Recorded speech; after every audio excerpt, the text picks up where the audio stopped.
MCEA provides the framework for environmental assessment planning of municipal infrastructure projects in accordance with the master planning process to fulfill the requirements of the EA Act.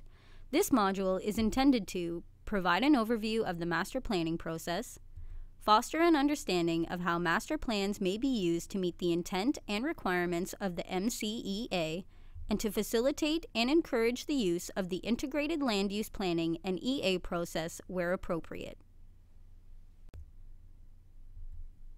The outline of this master planning training module is comprised of the following sections: overview, master planning process, types, approaches, and monitoring.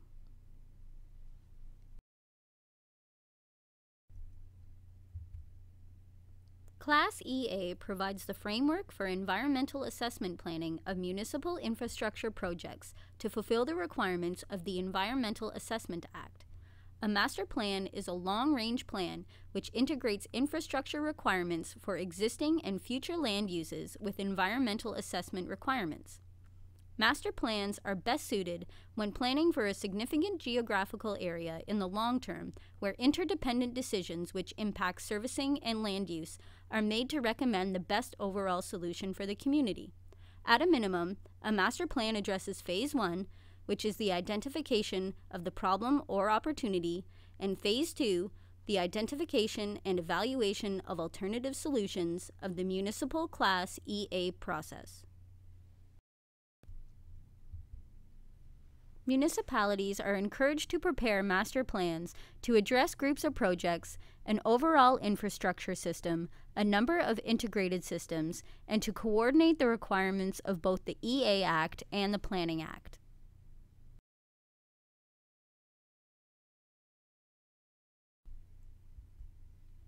The scope of master plans is broad and usually includes an analysis of the system in order to outline a framework for future works and developments. Master plans are not typically undertaken to address a site-specific problem. Master plans typically recommend a set of works which are distributed geographically throughout the study area and which are to be implemented over an extended period of time. Master plans provide the context for the implementation of the specific projects which make up the plan and satisfy, as a minimum, Phases 1 and 2 of the Class EA process. Works may be implemented as separate projects. Collectively, these works are part of a larger management system. Master plan studies, in essence, conclude with a set of preferred alternatives, and therefore, by their nature, master plans will limit the scope of alternatives which can be considered at the implementation stage.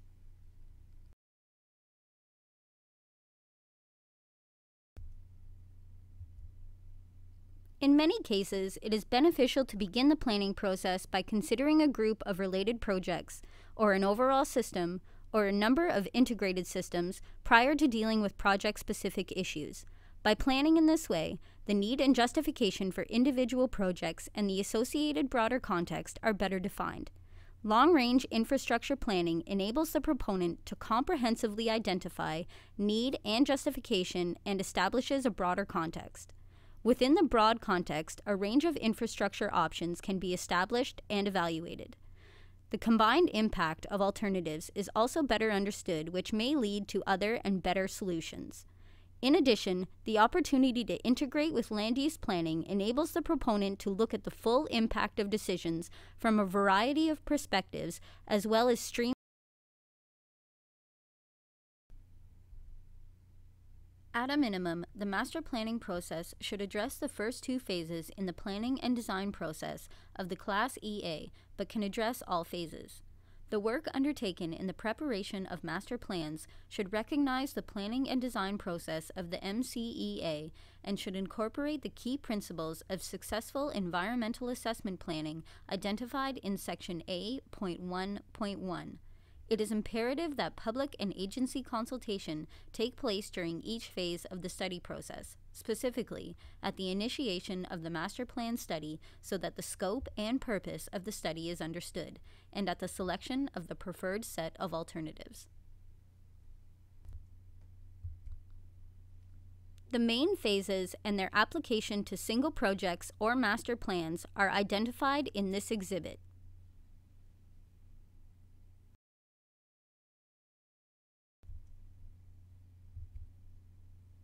There are different types of master plans. These plans examine an infrastructure system or group of related projects in order to outline a framework for planning for subsequent projects and/or development. Servicing master plans typically include water and/or wastewater infrastructure. Transportation master plans typically include roads and/or transit infrastructure, and master plans can also be done for watershed and sub-watershed studies.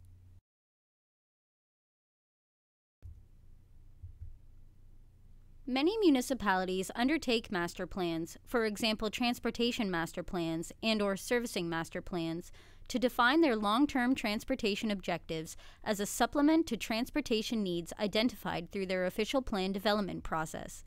A master plan integrates existing and future land use planning and the planning of infrastructure with the principles of environmental assessment planning.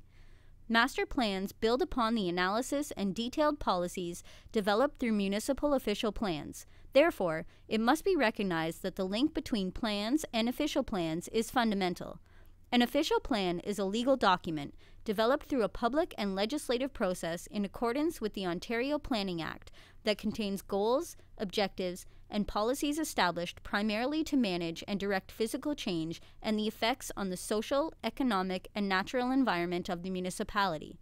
Official plans provide a planning and technical basis for undertaking infrastructure environmental assessment studies.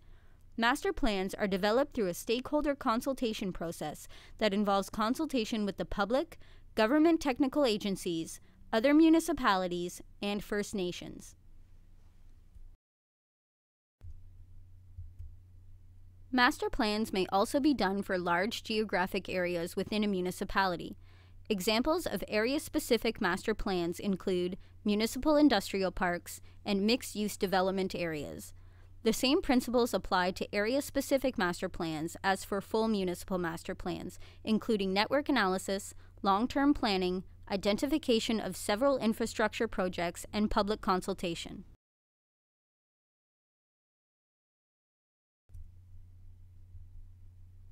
A master plan would typically be subject to approval by the municipality. A master plan, however, does not require approval under the EA Act unless conducted as an individual EA. However, any specific projects within a master plan must fulfill all appropriate Class EA requirements prior to implementation, or individual EA requirements where appropriate. If the master plan did not fulfill all of the required phases, the remaining phases must be completed outside the master planning process. Requests for an order to comply with Part 2 of the EA Act would be possible only for those projects identified in the master plan which are subject to the Municipal Class EA and not the master plan itself.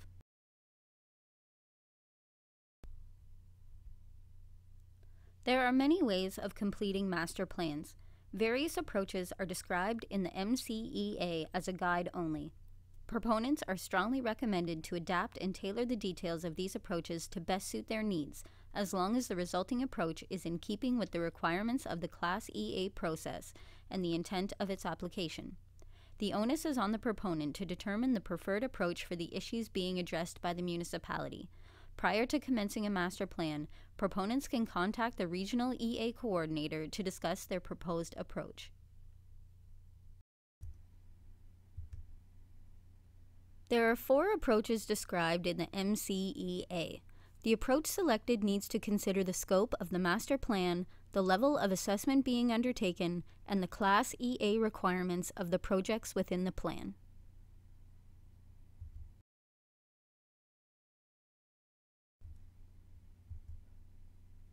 This approach involves the preparation of a master plan document at the conclusion of phases 1 and 2 of the Municipal Class EA process. The master plan document would be made available for public comment prior to being approved by the municipality. Typically, the master plan would be done at a broad level of assessment, thereby requiring more detailed investigations at the project-specific level in order to fulfill the Municipal Class EA documentation requirements for the identified Schedule B and C projects within the master plan. The plan would therefore become the basis for, and be used in support of, future investigations for the specific Schedule B and C projects identified within it. Schedule B projects would require the filing of the project file for public review, while Schedule C projects would have to fulfill Phases 3 and 4 prior to filing an environmental study report, or an ESR, for public review. In summary, using Approach 1 would establish need and justification, identify preferred solutions and/or projects, provide a basis for future project evaluation, and not identify projects for Part 2 order request opportunities.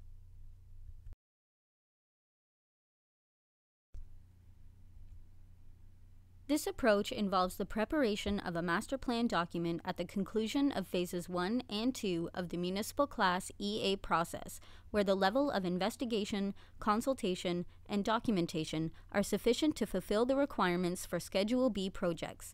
Accordingly, the final public notice for the master plan could become the notice of completion for the Schedule B projects within it.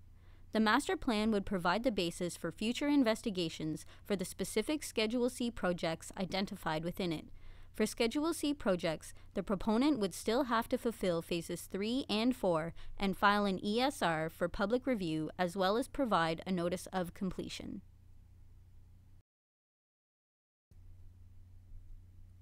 In summary, using Approach 2 would establish need and justification, identify preferred solutions or projects, notice of completion and Part 2 order request opportunities for Schedule B projects, and provide a basis for future project evaluation. No Part 2 order request opportunities for Schedule C projects.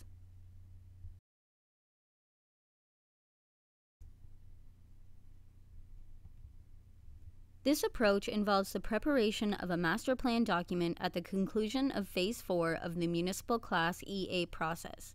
In this approach, one document is prepared, the master plan to document Phases 1 to 4 of the Class EA process for Schedule B and/or Schedule C projects. Therefore, the final public notice for the master plan would become the notice of completion for the Schedule B and C projects within it. Depending on the scope of the master plan, this approach would likely result in extensive documentation should the master plan include numerous Schedule C projects. The proponent should take this into consideration when determining the appropriateness of using this approach.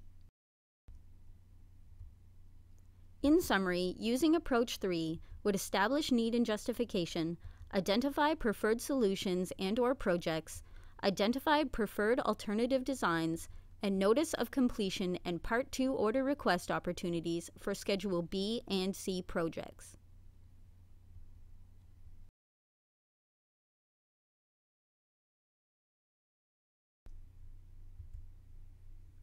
Given the broad scope of master plans, it may be appropriate to integrate with approvals under the Planning Act. For example, the preparation of a new official plan or a comprehensive official plan amendment could be accompanied by master plans for water, wastewater, and transportation. When these planning documents are prepared simultaneously, alternatives can be assessed taking into account land use and servicing issues while addressing a preferred alternative which minimizes, to the extent possible, the impact on the community, natural environment, and the economy. Often the range of alternatives that can be assessed for servicing are greater because the land use plan has not been finalized. A master servicing plan prepared in this fashion establishes need and justification in a very broad context. This approach would satisfy early phases of the Class EA, including Phases 1 and 2 for Schedule B projects, and may satisfy, in addition, Phases 3 and 4 for Schedule C projects. This approach is best suited when planning for a significant geographical area in the long term, where interdependent decisions which impact servicing and land use are being made, and the range of servicing alternatives needs to be addressed in an integrated fashion in order to recommend the best overall solution. In summary, using Approach 4 would involve integrating the master plan with the Planning Act instrument and/or application, establishing need and justification, identifying preferred solutions and/or projects, notice of completion for Schedule B and/or C projects, provide a basis for future project evaluation if required, and appeal opportunities to the OMB.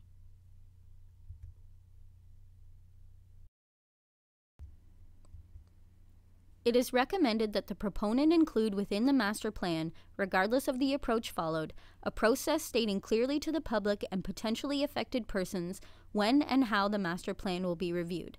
A municipal master plan should be reviewed every 5 years with the official plan to determine the need for a detailed formal review and/or updating. Other potential changes which may trigger the need for a detailed review include major changes to original assumptions, major changes to components of the master plan, significant new environmental effects, and major changes in proposed timing of projects within the master plan.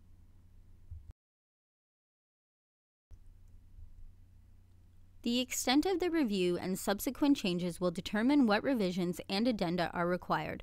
Master plan reviews can result in a revised master plan and revisions to specific projects. For specific projects identified in the master plan and which are subject to the Municipal Class EA revisions and addenda are addressed in sections A.4.1.1 and A.4.2.2 in Part A of the MCEA. Regardless of the approach, proponents must ensure that the minimum mandatory notification requirements outlined in this Class EA are met. Notification should include 30-day public review opportunities, identification of the master plan, opportunities for public involvement and review, contact information, identification of individual projects and EA status, and Part 2 order request opportunities, if any.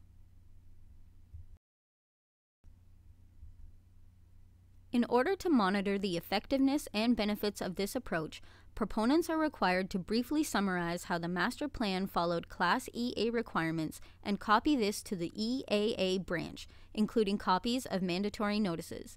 Results of the monitoring are reviewed and summarized in the MEA Annual Monitoring Report.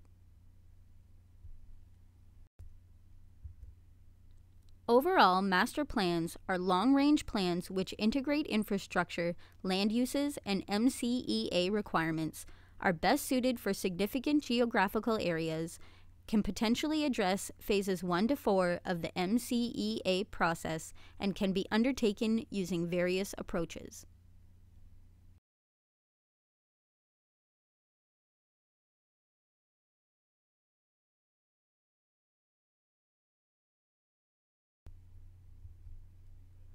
Whenever you begin an environmental assessment for a project, you should review any relevant work that has already been completed.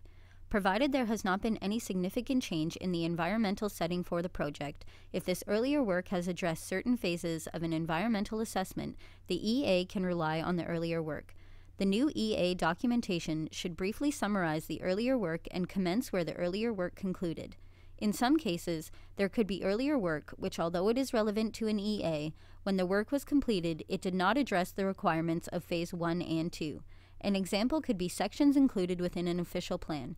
In this case, the EA could refer to the earlier work and use this work to guide the conclusions, but the EA must still complete all phases. The regional EA coordinators are Ministry of the Environment staff located in each of the 5 regional offices. Contact the Environmental Approvals and Assessment Branch of the Ministry of the Environment at their Toronto office or the appropriate regional office for up-to-date information. Detailed contact information is available on the Ministry of the Environment's website.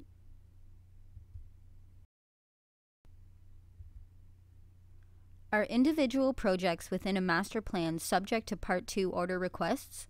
Yes, depending on the approach taken, projects identified in the master plan can be subject to Part 2 order requests. If the MP did not fulfill all of the required phases, the remaining phases and project completion can be subject to Part 2 order requests.